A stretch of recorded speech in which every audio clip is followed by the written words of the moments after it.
pussycat name. His real name is Draco Malfoy. Yeah, we call him Jane.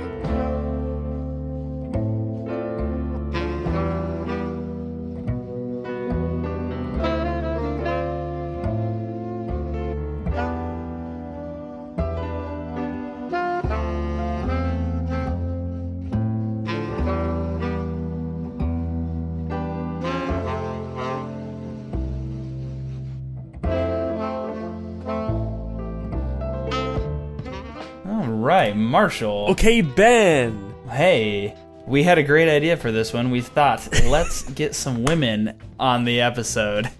And here we are. The two of us. It's 10 o'clock at night. Two white dudes. We wanted to be so about progressive. to talk about Barbie on the podcast that we host where we have the power. We have the power. And here We're here the we whitest are. of men, So, and we have the whitest of power. Yeah.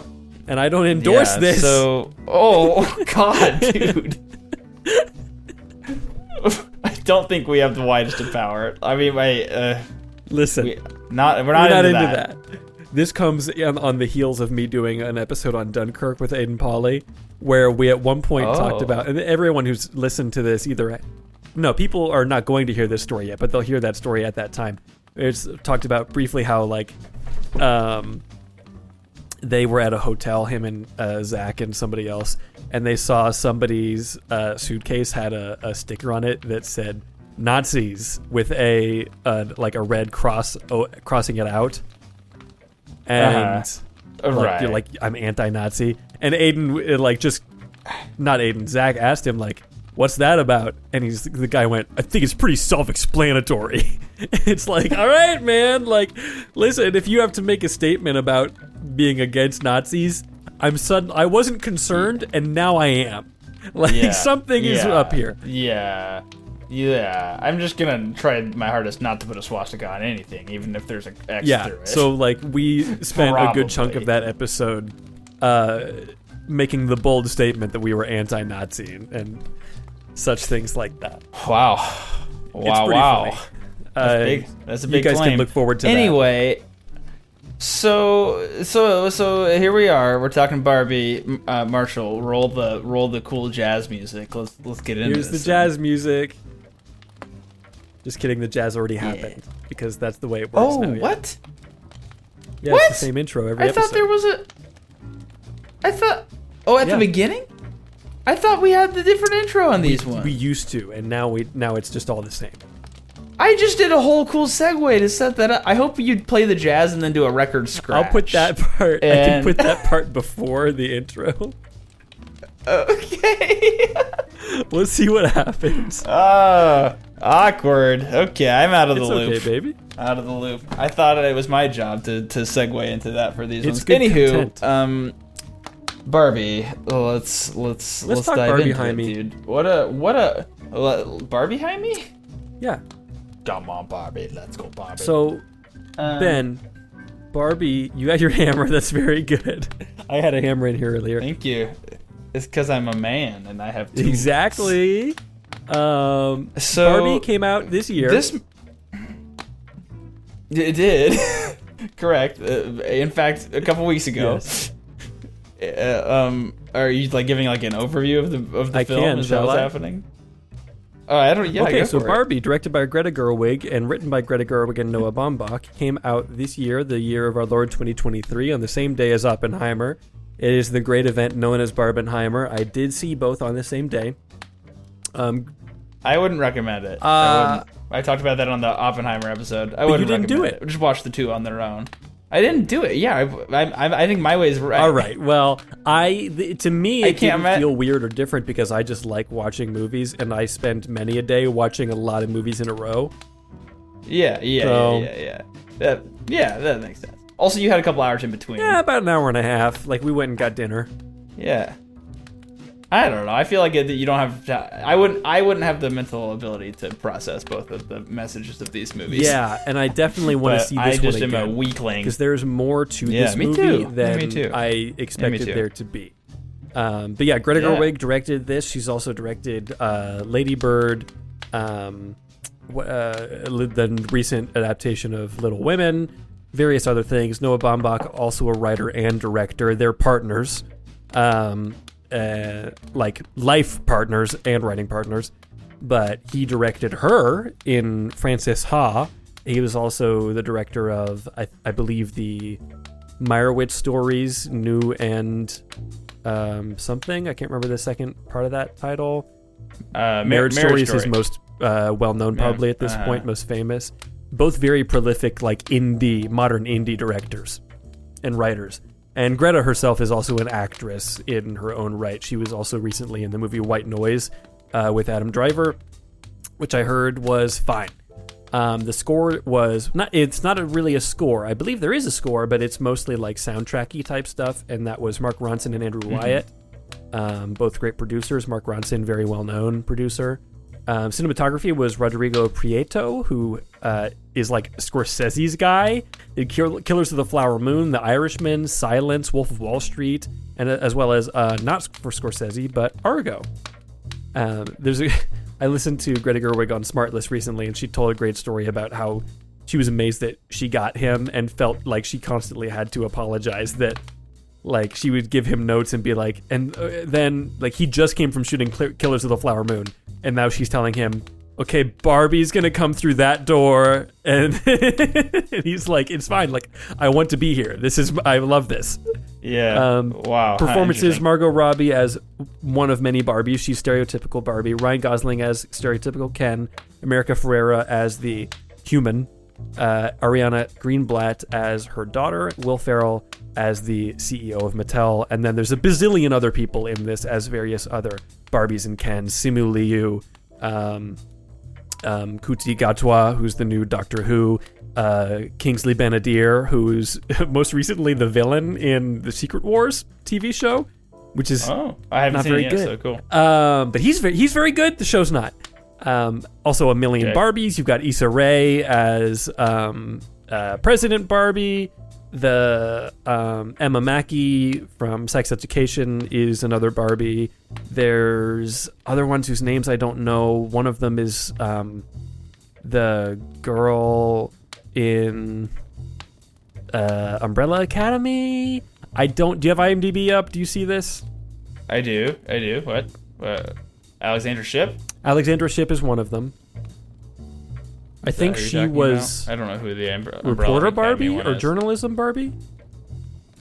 I don't remember. But there's a lot of them, and they're all very good. So that's the general... Yeah. Some fun cameos. Dua Lipa. Yeah. John Cena. Oh gosh, perhaps I'm spoiling cameos. Maybe I shouldn't. That's the spoiler cast. Yeah, it's kind of spoiler cast. Whatever. They can look at the IMDb page if they want. Anyway, what a fun, silly, surrealist movie, but also with some deep messaging and deep not even messaging. That's not the right word. I think that feels political. I mean, that might be the connotation, but it's correct. I think. What's the right word? What's the word I'm looking for? It's the message of the movie. Like, that's... yeah, I guess so. Yeah. Like, okay. So give me the IMDb description. Give me the synopsis from IMDb. Okay. This is actually one of the shorter ones. Barbie suffers a crisis that leads her to question her world and her existence. Essentially, we're introduced to Barbie world, to Barbie Land. Does that have a name? Barbie Land. Introduced to Barbie Land, the idyllic place. There's narration over the top of it explaining the important backstory, which is very fun. The narration returns multiple times throughout the film and is great every time. I don't think they ever do it, which is really fun actually. I think they could have overdone that, and I think it was very tasteful and funny. Anyway, the narrator fills us in that Barbie Land is essentially a reverse of our world, where the women are in charge and the Kens, the men, need the women's attention, etc., etc. It's but the Barbies are under the impression that they single-handedly have saved the real world and made it more like Barbie Land. Then our Barbie, our Margot Robbie Barbie, has an existential crisis at a party where she starts to realize that she's thinking about death and mortality, and then it spirals from there, and that's the rest of the movie. But yeah, anyway. I don't know where to go from here. Well, we got script, score, cinematography, performances, directing, visual effects where it applies, and I've got some notes. Where do you want to start? Yeah. Can we start with something that's not any of those things? What do you think about starting by talking about the inevitable conservative liberal online war happening because of this movie? I think that was my first introduction beyond, before I even saw the movie, I was obviously, and I think many people are exposed to that debate, and that on my feed it was screenshots of angry conservatives saying silly things. Yeah, like Barbie hates men or something like not. Yeah. Can't believe I took my daughter to this movie. I don't know. I think it's silly because if you watch the movie and you actually listen to what it's saying, it's not just saying that men are all idiots, and it's not saying that women should control the world. It's not anti-men, and it's not feminist propaganda, whatever that means. It very much is about men and women both needing to know what their place is in the world, or needing to find their place in the world, not via their identity as men and women as much as just like, who are you? And I'm so sorry. And just kidding. And like, that's what the story is about. Like, the baseline is that the Barbies think that they've saved the world and all women have no struggles and everything like that. And that's where it starts from, but that is not where it finishes. Like, Barbie and Ken both go on a journey of self-discovery in this in their own way. And they both make mistakes. And they both see aspects of that world, the real world, and Barbie Land that have flaws. And I think the thing that makes it a little more difficult is that I do think the message gets a little muddled at times, because I think it'll be hard for some, especially conservative men, but even I was having this thought. I don't necessarily identify as conservative, but it's hard at times to watch something where men are being portrayed in a certain way that puts them in a bad light, and it seems to be saying that all men are like this because all the men in the movie are acting like this. No, not Michael Cera's character. You're right, Alan is not that way. But it's be more Alan. Be more Alan. But even not exactly. But it seems to be saying all men are stupid and idiots and should exist only to serve Barbie. That's the way that it seems at first. But it very much expands on that and explores that further. Yeah. And I think part of the problem there is that we are examining this from the point of view of Ken and Barbie. And if we are looking at the meta-narrative of this, that is the truth of Ken, is that Ken only exists because they were like, I guess we should have a counterpart to Barbie. Barbie came first, and then Ken does only serve to exist as a forgotten counterpart to this other character. And that's part of the meta-narrative that's happening here, but it kind of gives men a weird starting point to try to push past. And then when the Kens do start to find this other way of living that is much more like guy-centric, they're acting horrible. And I'm looking at that and thinking, I'm not like that, and I know that I'm not. But I also know people who are that way. Personally, I know guys who are that way. And I know that that's not an unreality. And there's a point in the movie when there's a specific character that is going through, for reasons that make sense within the plot, just various things that make women's lives hard, especially in relation to men. And all of those things are valid and completely true. It's just, as a man, you have to push past that and know, like, I'm not being accused of this. I know me, and I know, like, I'm secure in who I am, and I know that I'm not that guy. But I absolutely recognize that guy does exist, and that all of those experiences that she's describing are valid and happen on a daily basis.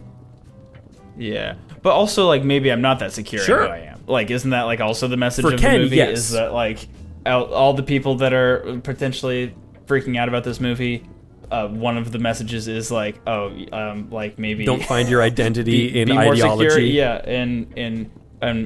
of masculine, of men and women's roles or whatever. Yeah, right. Yeah. I think it's also tough when not tough. Again, to preface the whole conversation, I know we started the podcast saying this is a joke, but we are two dudes who are talking about this. We did genuinely, I told Ben, I think it would be cool to have my fiance Laura and your wife Kate on the show and get their perspective of this, because I feel like that would be an interesting, valuable perspective to add to this conversation. It just... Maybe we do a re-record. We could re-record this. We could rewatch we could do a redux. Not a re-record. We could do not even we don't have to redo it. It's just part 2. Sure. Just with the I would ladies, be really interested to do that. It just worked out that we didn't have time or schedule or anything like that. Right. Because my wife was watching our child as all women exactly. should, and your fiance exactly. Exactly. Yeah. Just kidding. Yep. Yeah. So anyway, that's obviously a big preface for everything we say, and I think I think it's probably a good thing that both of us were challenged in interpreting this movie. I think many people are. The snap back and forth between how should this world be in outside of, I feel like trying to step away from trying to figure out what the director's purpose was or intent was, or the writer's intent was. I think being able to say being able to say just analyzing the world that's built outside of our reality in some ways, like Barbie Land, let's analyze the issues going on within these characters and within this world without trying to put on that what reality is. I think was helpful to me anyway, to kind of separate those two things, and to be able to challenge my own preconceptions. Or maybe it's a good thing that I could sit there and be like, am I that way? Am I the Kens in this situation? Or in what ways am I that way? Within, I think a tough thing is they do start off the whole movie talking about how dolls reinforce the idea of women being a certain way, and for thousands of years we've given them dolls, which I think is true. And then it transitions into saying Barbie Land is much like our world, except it's not. It's the opposite. And here's that. So they do right away draw the viewer, draw the audience member to start making connections between the real world and this thing. And I think actually, for me, when the movie first started, I felt like it was making it more of a statement than I thought it would. Absolutely. Right away. Okay, we're diving right into this right away. I thought it was going to be a little bit more subtle. So I almost, after seeing some of the controversy, quote unquote controversy with the movie, I was expecting it to be it's going to be subtle. It's going to be whatever. People are probably blowing this out of the water. And then I started watching. I was like, oh my gosh, it does really jump head in. They're not hiding the fact that they are making statements about the world, about our reality. So it is kind of, I don't know, bouncing those two things. I think what's interesting to me too, though, is that the reality, because the description of the movie is only half accurate, because what the main thing that happens, the main thrust of the plot, is that Barbie discovers that there is something happening with some real person, real girl, woman in the real world, and she has to go and fix it in the real world. And then Ken tags along. And then as they do that, she goes and finds America Ferrera's character and her daughter, and they need to try to figure out how to fix all of this. And as that's happening, Ken discovers the patriarchy, which I think what's interesting is that the way that they portray that is not even as the version that Ken takes back to Barbie Land is a heightened 1950s patriarchy. What he takes back to Barbie Land doesn't even reflect the real world that he was in. The real world that he was in, that patriarchy, is portrayed as somewhat pathetic in the movie itself. And then when he goes back, he creates this other version that is this idealized man, meats and beach and stuff like that, and horses and whatever. Yeah, that's so true. So it's interesting that which is also how it was under the Barbies too. It's kind of the opposite thing around. So I think it's interesting that you do get, it could be easy to say the movie is saying that this is how men act and this is how the world is, but I think it's very specifically not doing that. It's not showing a world that is dominated by 100% men, and men are in charge of everything. Like, you see various women in positions of power, not at Mattel, but like at the school and stuff. There's like teachers and stuff that are women and stuff. It's not all men running that world, and it's certainly not the way that Ken makes it later on. Which I think also preserves some of the hopefulness. I think some of the counterpoints in this movie are glimmers of hope in the world. Whether that was she's sitting there at the bus stop and looking around and seeing like pain and happiness and sadness and all these human emotions. Yeah. The beauty of the trees, whatever, like all that stuff. That there's these little things of like, oh, like women are making progress, or like whatever, like the world is getting better, but we're clearly not there yet. And there's multiple points where there's some tongue-in-cheek acknowledgments of that, like the Will Ferrell CEO, where he's like, we had two women. We had one in the 1990s, and we had one other female CEO at some other point. He's like, I love Jewish people, right? Or whatever. Like the whole alluding to all of these little moments of like, see, women have it like pretty good. Well, his character is interesting to me too, because I don't think that he's really being malicious at all. Like he's motivated by money, obviously, but there is a part of him that seems to be genuinely desiring to do what is best for the little girls.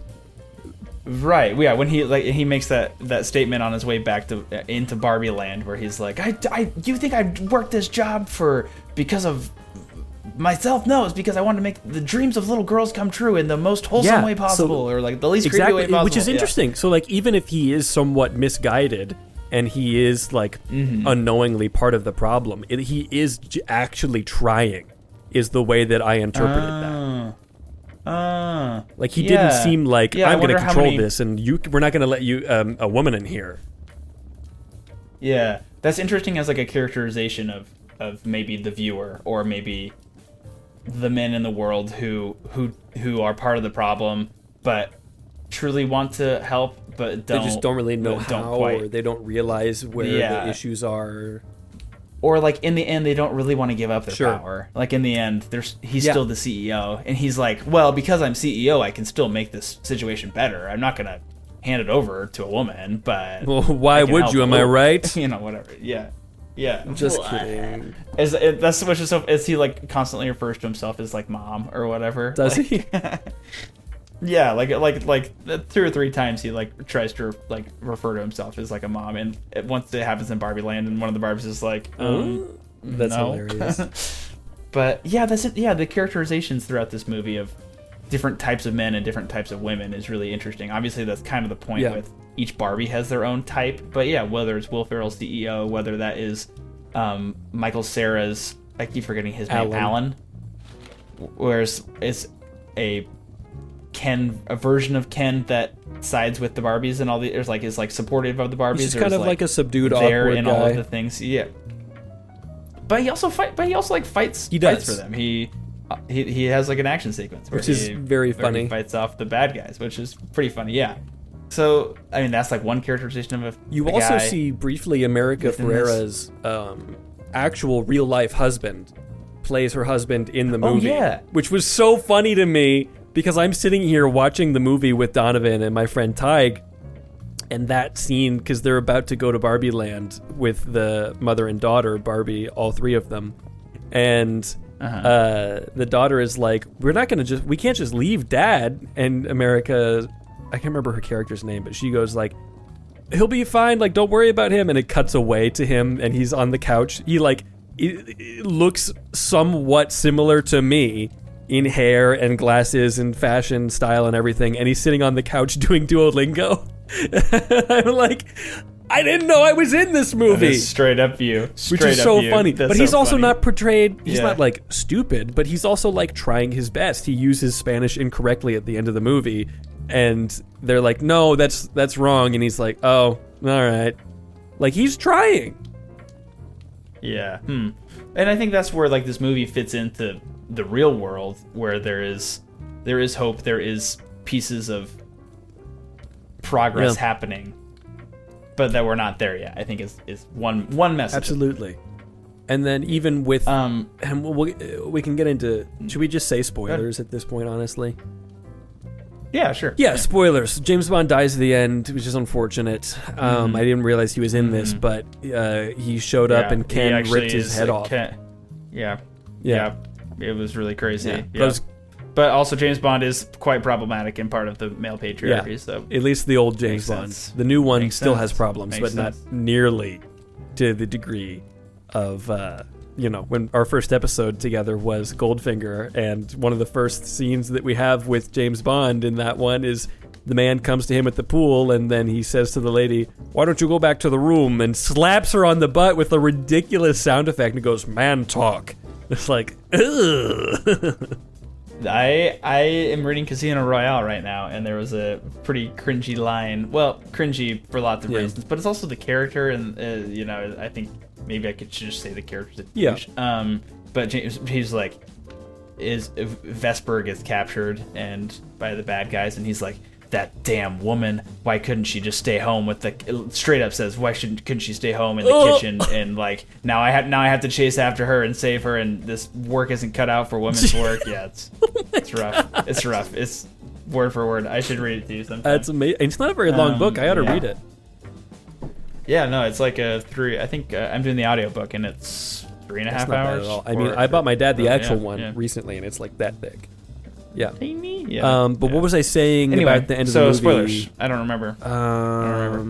About how like the real world isn't quite there yet, but neither is Barbie Land. And you get to the end of the movie, and they're like, "Okay, now everything can go back to the way it was," and then they tell Will Ferrell, like, "Actually, no, we don't want that. Like, we don't want it to go back to the way it was because we can see that was also flawed. Like, the patriarchy is not the solution. Matriarchy also not the solution. Like, there has to be some kind of in-between happening there." Yeah. But they also still don't give the Kens really any power. They're like, "Hey, can we be on the Supreme Court?" And they were like, "No." That's a funny joke. That's a joke, though. Position. Like, that's a real life world joke. Yeah, I think you're right, but also like within the I like that in the resolution of the story, it's not. It doesn't get fixed. It's not like it's like Utopia now. Yeah, like it still goes into like Barbie Land still has gender roles and inequality. Yeah, and I think the Kens like the real world does. Should have to work for that a little bit because they do in maturity levels have further to go than the Barbies do in this specific situation. So I can understand why that would be the case. You go. It sounds no. I was just gonna say that. I don't know how to. That is a very specific statement you just made, and I get that the world is Barbies and Kens, but now it's just making me think, like, should the Kens have to work for it? I mean, they do have to, like you were saying, they're like very immature and all that kind of stuff, and they're pretty dumb in this world and all that kind of thing. But like that is the part of the movie that maybe when do you take it really seriously and when do you don't? I think that's the part of the statements that this is making within a comedy that I think probably are getting it in more trouble with the viewers. Because with that sort of thing, like, do the Kens have to work for it? Like, 100 years ago, would my answer have been like, well, you can't give women power because they're like kind of dumb and they like have to work for it a little bit. Like, I don't think I can say that. But I don't think that in the real life they were. Like, I don't think that's the case in real life. Yeah. In this, I think that it's also, I know in this that they are also like going to engage in good faith with each other, or at least that the Barbies, that is their intention. And I can't guarantee that in real life, but I know that within the fiction of the movie, like, that's the case. And I trust these characters to be honest with each other and be real with each other in that way as they've gone through this experience and change. Yeah. It's tough to draw the real world connections without. Yeah, I'm just struggling with that, with the dissonance between those two things within the comedy of it, within the silliness of it, because it's such a silly movie. And it is very funny. Like, there's a lot of moments in this that like are genuinely like I like gut laugh at times. Yeah. Also, like within the set building, within the set design, cinematography, it's fantastic. so ridiculous, and it feels like so perfectly Barbie land. It doesn't. I don't know how to describe it. Some of like the big dance number, the Ken Oh dance my gosh. number, or even My the favorite very first part dance of the number, whole it's just movie like, is the I'm Just Ken back and forth dance number with him and Simu Liu. It's so good. Yeah. And it like when it goes from the beach scene into them on like a soundstage and stuff, and it feels like we're watching an old style musical, like a yes, from like the 50s or something. Even with the outfits and everything, it's incredible. And I know that Simu Liu has like a martial arts background, which will very much lend itself to that dancing, and he was very good. I don't know that Ryan Gosling had any of that from his young Hercules days or anything. La La That's Land. true. That's true.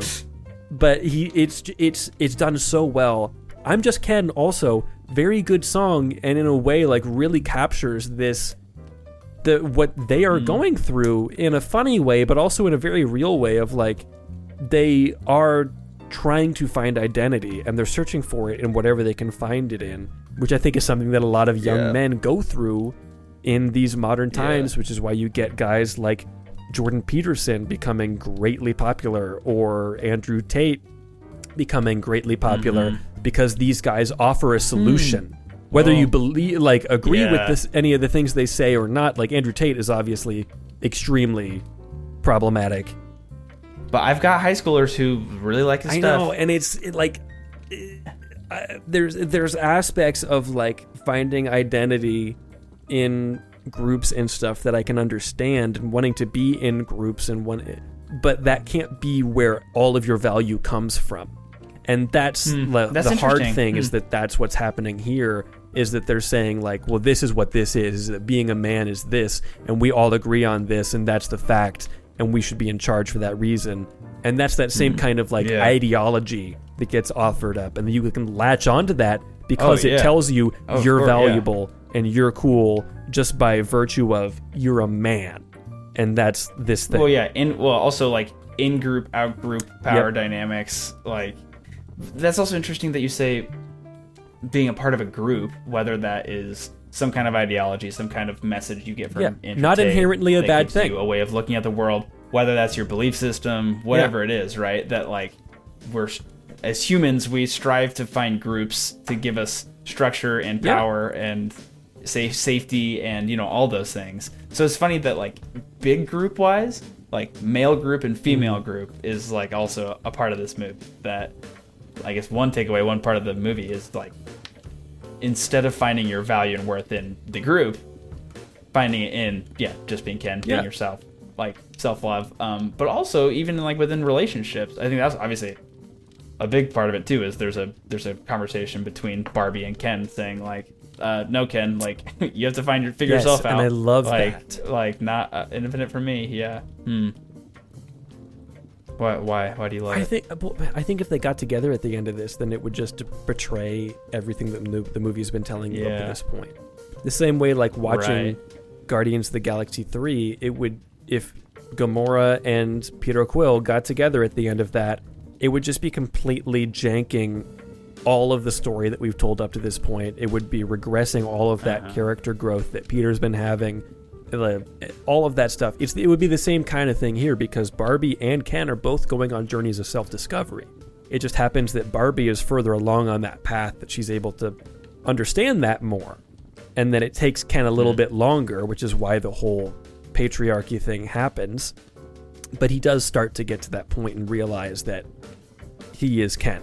And like, that's what I need to latch onto. I need to figure out, like, who is Ken? Like, I am Ken, but what does that mean for me? And that doesn't mean what this guy says about me, and it doesn't mean what this guy says about me. I need to figure out what that is. Yeah.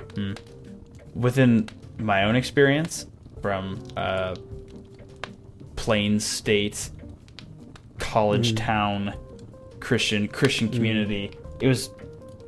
a lot of what I was thinking during that scene of the relationship breakdown or the relationship conversation was how much I realized how much of the conversation in high school and college is really like, you're a guy, at least within the Christian community I was in, you're a guy, find your identity because you're made for partnership with a woman, or you're because you need to start acting this way now as a high schooler or as a college kid because you're going to find your wife one day or whatever. Like, there's so much of an emphasis on that. And I think it really hit me when Ryan Gosling's Ken said like, well, I made for you. That's like all I know. That's like, this is what it's supposed to be. I had to find like, our identities are like bound together in destiny. And she's like, no, like figure yourself out. Maybe we end up together. I don't know, but like figure yourself out. And I think at least I was connecting with that from a Christian perspective,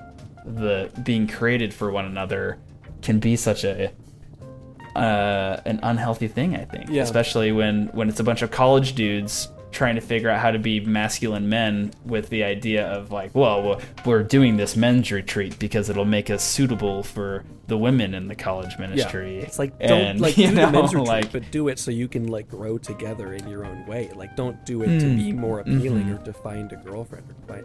Like, that is the thing that I think happens in Christian circles a lot of time is like, or just, I mean, in general, but then it becomes more, there's a very specific flavor to it within Christian circles of just like, you got to be in a relationship and you have to be doing that, especially in this part of your life, in your early 20s, and you have to be dating, and not just dating, but dating for marriage, and you have to be super serious about it. And like, I think that's something that is a general struggle of like, people want to be in relationships and society tells us that we're supposed to be in relationships, and women get that, men get that in different ways, but it's just kind of more intense in Christian circles, I would say, because that is like, this is the thing that you're supposed to do traditionally, and this is the way that that's supposed to go. And if you haven't done that by now, then you're behind. And it creates this like, this kind of Christian guy that is like, you, and I don't know what I'm trying to say. Like, it becomes such an emphasis that it's like, there's this inability to understand why, well, this person wouldn't be interested in me because this is what's supposed to happen. Yeah, like I'm doing all the right things. Like it's Ken in the movie. He's like, in that scene multiple times, he thinks Barbie's like getting back together with him, and he tries to kiss her, and she's like, no, you're not, hold on, which is like a powerful moment for her, like this her ability to walk away from the relationship, or for her ability to like, she also says sorry, she apologizes, is really beautiful. She's like, Ken, I'm really sorry, I didn't pay attention to you. And he's like, thank you for saying that. It's like, yeah, great. And then he's like, okay, so we're good now? And she's like, no, I need to apologize and make amends for this, but also like, we're still not getting together. This is like, do your own thing. Like, I'm making this decision myself because I can. I don't have to, the man doesn't have to make the decision on whether or not we're together or not. Yeah. So I mean, that's you watched this movie with two dudes that were like 20 and 19, 20? Both 20? Both 20, like one of which like works in conservative politics. Oh, okay. Whoa. How did they receive the film? I mean, I think I think the guys that I've talked to, like some of the guys in the Discord, I was surprised how they responded to the movie and the way that they were very much seeing the nuance of the message in ways that pundits like Ben Shapiro type guys are probably either ignoring for their own viewership or are just too blind to actually see the nuance there. Like, I was surprised by those guys, their ability to see that nuance and everything. My friend who is on that side of the political spectrum and everything certainly doesn't have like the same degree of opinion as we do, but he was also very like open to it, and he's good at like having like open conversations and hearing that stuff. Like, he wasn't outraged and saying that it's feminist propaganda or anything like that. But yeah, I think that for people that are like sound of mind and sound of their own, like solid in themselves to a certain degree at least, then like this is not a movie that is going to be outrageous to you. Like it's telling a story that I think is more nuanced than you would expect it to be, and it's more nuanced than it seems on the surface even. I feel like this fits into a very similar feeling for me as any of the banned book things happening in the United States, where it's like a lot of people I know, including a lot of conservatives I know, are like, yeah, don't ban books. Like, these are nuanced stories. Why would we, like, you know, you can't, like, censor these things. Yeah. And then there's, you know, a very vocal, passionate minority who want to stop the media from being consumed by people that they think most of the time probably haven't so. even read the book, don't actually know what the book is about. I saw people talking about like banning Mouse because it's about Nazis or something, and I'm like, that's like, you must have just seen the cover of the book, and even if you've just seen the cover of the book, how is that the interpretation of what this is? Like, it's baffling to me. And I see that, and I'm guilty of that at times, of like judging something without literally judging a book by its cover. Like, and I need to be more open to that, certainly, but talking about some of the real quick, we're at 40 minutes. We'll want to try to wrap up soon here. Just go through some of the technical aspects and stuff. I thought the cinematography was very good, especially in Barbie Land. You mentioned the set design. The note that I have here about, because I was trying to figure out, like, what about it makes it look so, like, the way that it does is so unique. And I think what I figured out is that it's not just the toy scaled up. What it seems to me is as if the set existed first, and then the toys that we have are the toys that they made based on that. The way that, like, if you had the Batmobile, the real one, and then you make a toy out of it, the real thing is there and looks real and doesn't look like it's made out of a toy. It's the other way around. And that's the feeling that it gives me, is that, like, this is a thing that already existed, and this is just the architectural style of these people. Like, it doesn't look like plastic necessarily, you know? Right. Yeah. Oh yeah. No. Yeah. Like the bed, the lamp, whatever. The pieces of their house are like real life things. Like, oh, I've seen that in real life. I've seen that. Or whatever. But then they mix in these little moments of the world building, like when she opens the fridge and one panel of the fridge door has real products in it, but the back panel is the sticker, the two-dimensional sticker, or like the food that she eats is not there. It's just on a plate. It's just a plate, and then she like takes a drink of milk or something, and it's like she pours it and nothing comes out because it's just a toy carton of milk essentially. Yes. And the shower, she pretends to turn the shower on and pretends there's water, and then when things start to change and it's hot water suddenly or cold water, there's no way to know. Yes. But it's like cold. I think it's cold. I think she said cold. Yeah. But it's like, it's very funny. Another fun fact about that, they actually made everything in Barbie Land 32% smaller, because to kind of emphasize, because the Barbie dolls are larger than those things.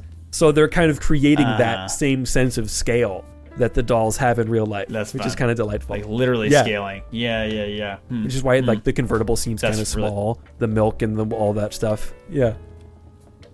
That's very fun. I love that. Yeah, and also, was the whole thing a practical set, like with all the backgrounds of everything? Okay, that's what I figured. That's what it felt like. The state of California ran out of pink paint making this movie.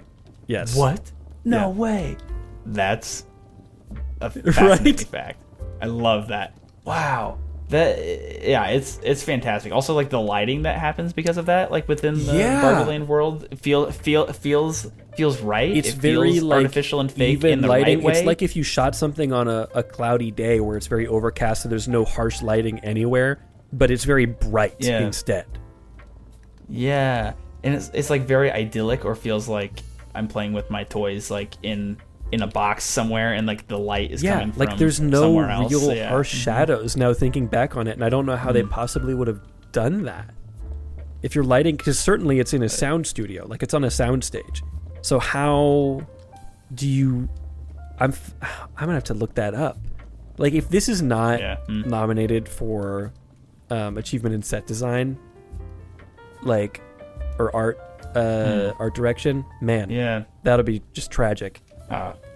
I mean, in so much of the even like so there's like that lighting, like the general world lighting, but then they cut to like the party scene. Yes, like the disco. I mean, just like so much stuff. Yeah, it's or like it's the awesome. we were talking about the dance number when they do go to that alternate set, and it looks like it's shot on like IMAX cameras or whatever, so it's super HD. Yeah. But it just has like the lighting is what gives it this look of like a classic like 1950s like White Christmas, one of those numbers that they do within the movie.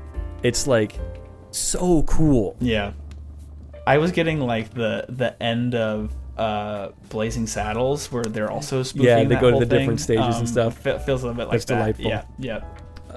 Okay, Performances, everyone in this is very good. Ryan Gosling, I think people don't realize how funny he is. He's done like many funny movies, but people still don't think of him as a hilarious actor. He's so funny. He's such a good douchebag. Even in real life, he's such a good hilarious. douchebag. Yeah, right. Do you want to hear a story? He's got. According to Ryan Gosling, he accepted the role of Ken after seeing his daughter's Ken doll lying face down in the mud next to a squished lemon. He then took a shot of the doll and lemon and sent it to Greta Gerwig saying, "I shall be your Ken. His story must be told." He's so funny. That's so good. I heard something where like both of his daughters, he told his daughters maybe he was playing Ken, and they were both like, "What's Ken?" Because they don't call either of their Ken dolls Ken. They have like stupid names for them. Like you gotta watch him on like Conan or something. He's so funny. He's just delightful. He was great. Anyone who said he was too old for this role absolutely was wrong. Stupid and typecasting him. He's like in his 40s and he yeah. got insanely ripped. It's mind blowing. It was great. Margot Robbie also fantastic as like stereotypical Barbie. Yeah. Oh my gosh.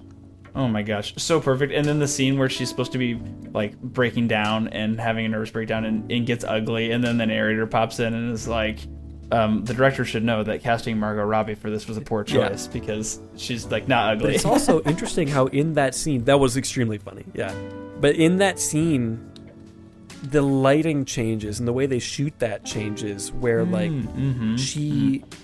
I've never been impressed by Margot Robbie as an actress, and in that scene I was like, it felt so raw and so real, and I didn't see Margot Robbie, I saw Barbie experiencing this super raw pain and sadness at this change that she doesn't know how to deal with. And she does, for the first time in the movie, start to look more human. In like her hair is down and she's crying. She doesn't have her makeup. It's very good. Yeah, she doesn't have like the tight. That's Barbie true. She's smile. like been smiling for the entire movie, and her face is just like slack jawed. At that point, she's just like no tensing of any kind of muscles, and it's like the best acting in the movie is that scene right there, and it's Margot Robbie, and I did not expect that. But yeah, everyone in this movie is very good, very well directed by Greta across Gerwig. the board. Yeah, oh my gosh, yeah, especially with like such a cast of Barbies and Kens and balancing all of that, and no one has a huge role like within that ensemble. No, and I don't think any of them are too famous that they're distracting either. Like there's a lot of hot new up and comers. I feel like in this cast. Yeah, it's great. One piece of writing that I really liked that I haven't talked about yet that I'll just make very brief. I don't know if you caught this or if it's something to catch. Something I noticed was there's the moment where Barbie interacts with the daughter who she thinks is supposed to be her kid. At the school they run into each other, and the kid kind of tears down Barbie, rips her down with saying, you're what's wrong. You perpetuate like body shame and your capitalist tendencies that's destroying the world, and you're a she calls her a fascist, or which whatever. in itself is kind of a joke stuff. a little bit about how like that whole thing is just become so desensitized to what the word actually means and everything, which I think is very funny. But so I love that. So the daughter has that and tears her down. And that's like the light version of the argument almost. Like that's like the like thing that like everyone could say is wrong with Barbie, right?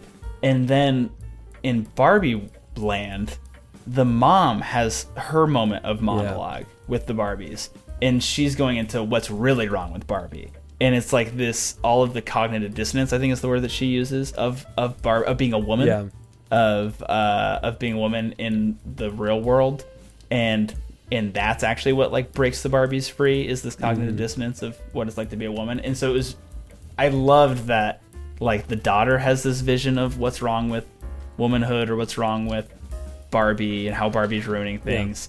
But then the mom, with this years of experience and wisdom, is like, no, here's actually has a much what's more wrong. realistic, And well-rounded that's, like, view actually, of reality. Yeah. And that's like what wakes everybody up. And it's also like when it kind of clicks for the daughter too. Yeah. Of oh, this is, Oh, my mom is a real person. okay, like my mom's yeah.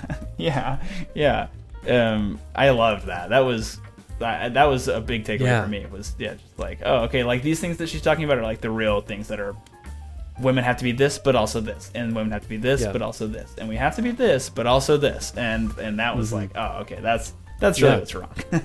not Barbie. The other part that I really wanted to go back and re-watch some of these conversations, because they were so much deeper than I was expecting, so I was like, I wasn't able to really fully take it all in, was Barbie's conversations with Rhea Perlman's character, who's the creator of Barbie, who, and this is like some kind of like surrogate god character essentially for Barbie.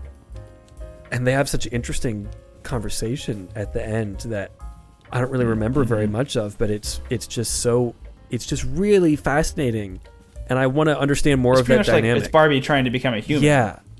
I need to rewatch that. Like her, well, it's also she was like asking. It was Margot Robbie asking permission, like, can I actually become a human? And she's like, you don't need to ask me permission. And she was like, but you created me. He's like, well, like, I created you, but like, it's your choice. I just need to help you understand the implications of what you're doing, and kind of just like creator to the created thing. And then I think it was an epiphany for the Barbie to be, I don't want to be the created thing anymore. I want to be something that creates, or I want to be something that feels real emotions, and I want to experience the good and the bad, not just this perfect world. And that was really interestingly that was profound, like somewhat accurate theology from a secular perspective, which was not expected necessarily from me. Like, I don't know, like I feel like that doesn't not line up with my beliefs and background and everything, which is not what I expected from a movie written by Greta Gerwig and Noah Baumbach. So I don't know. I like this movie. Watch it. I don't have any other tidbits, I don't think. At least no other trivias. I like it. I think it's really good. I do want to watch it again. Like, there is this and Oppenheimer.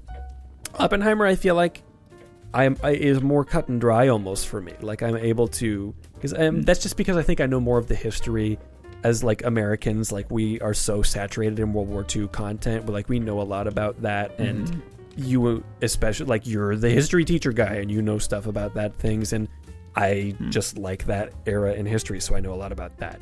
This is not rooted in that same kind of real life history in the same way, and it's like there's more to think about there in a very different kind of way that I would love to dig into more, and I want to rewatch it for sure. I think it does a really good job of being really thought-provoking and challenging and funny, and I think this is a good example of how comedy can be challenging, and how satire can be challenging of our ideas and the way we live in the world. And I want to rewatch it, I think, and also get some more female perspective. Absolutely. I think that would be good for me. Yeah. So, well, Ben. Yeah. We can do a quick toast to Barbie. Dude, I'm sorry, really quick. Speaking of just one moment in the movie that made me think of us. This is the really quick, where two dudes breaking down the movie Barbie for a podcast. There's one moment where they have to distract one of the Kens, and they're watching The Godfather. I know.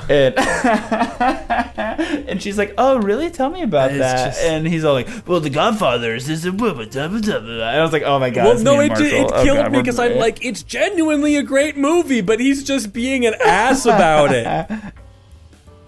Oh man. Yeah. And that's one of those moments that I have to be gosh. like, I'm not that guy. Like, I know that that's not me. And like, if Laura doesn't want to hear about a thing, I don't like. I want to talk to people who are interested in hearing about the thing that I'm telling them about. And if they don't want to know about it, that's fine. Like the same way that like people think that I'm gonna get mad when they tell me they haven't seen Star Wars. I don't care. Like, watch what you want to watch. If that's not your thing, that's okay. Just because I like it a lot doesn't mean that you have to like it a lot. Passions don't have to line up all the time, and that's okay. I don't. You seem I'm pretty fine. No, I thought that was very funny. No, you're Ken. What does Ken say? He's Ken. What's on his sweatshirt at the end? I'm feeling the Kenergy though. What? It's like everyone's quoting it. I'm Ken. I am Ken. Not Ken Terrific. Oh, frick. Whatever it is. There's something good on his sweatshirt at the end, and everyone's quoting it. That's all you need to know, everybody. All right. I'm scrubbing. You're gonna try to find it. Anyway. Yeah, it's all good. No, it's fine. Let's right. wrap it up. I'm gonna toast Ben. Here's to Barbies, to Kens, to women's, to men's, to all of the issues, to all of the tissues cried and used at the end of the film. I hope that you like it, as I did too, and we'll watch it again. I'll watch it with you. Your turn. Here's to Taylor Swift and all the Swifties. Here's to Beyonce and all the single ladies. Here's to men who record podcasts breaking down movies about the male agenda. And here's to the lovely women in our lives who love us even though we live in a patriarchy. Here's to growth. Here's to challenging ourselves. Here's to here's to people in the world who watch things that their parents tell them not to because they're conservative. Here's to daddies and mommies and girls who play with Barbies. And that's the wrap, everybody. Dink it. Dink. Dink it. Go. All right, everyone. That's been the show. Thanks for listening. Next week is going to be one of several things. I think it's going to be Teenage Mutant Ninja Turtles. So you can probably expect that. And if it's not that, then it's probably Dunkirk. So you can expect that. And that'll be a good time. There were good episodes, and I enjoyed making them. Probably. Just kidding. They were both really good. If you like this movie, I really don't know what I would possibly suggest. I don't know that I've seen other things really like this. What's the one where she's a Disney princess and props up in New Disenchanted York or City? something? Disenchanted, I guess yeah, Disenchanted. it's a much she goes to the real world. It's a low rent version of this, I would say. But I really don't know what I would suggest other than like this is just wholly unique in a way that I think a lot of things that I've seen recently have not been. It's just unexpected. This movie in general, it surprised me. Yeah. Oh, Legally Blonde. Sure. Go watch Legally Blonde. Ben. Also, yes or no? Yeah. Yes. Oh, yes. Go. Me, Yes. also. Yes. I'm feeling the Kenergy. Yeah, it's really good. I really like this. I'll watch this again a couple more times. Let's do perhaps. it. Check out the social medias. It's all in the description. You can see the Discord, the Instagram, the Facebook, all the different stuff. YouTube. I am in the progress of still getting all those things on YouTube. I'm busy and I'm trying to get there, but it'll happen eventually. First 15 episodes are up, so you can re-listen to the pre-Herbal days if you want to. And you can do that. Yeah, thanks for everyone for listening to the show. If you like it, then suggest it to a friend. Tell all your friends about it. And thanks. Thank you for listening, Eric. We love you. And I've been Marshall. I've been Ben.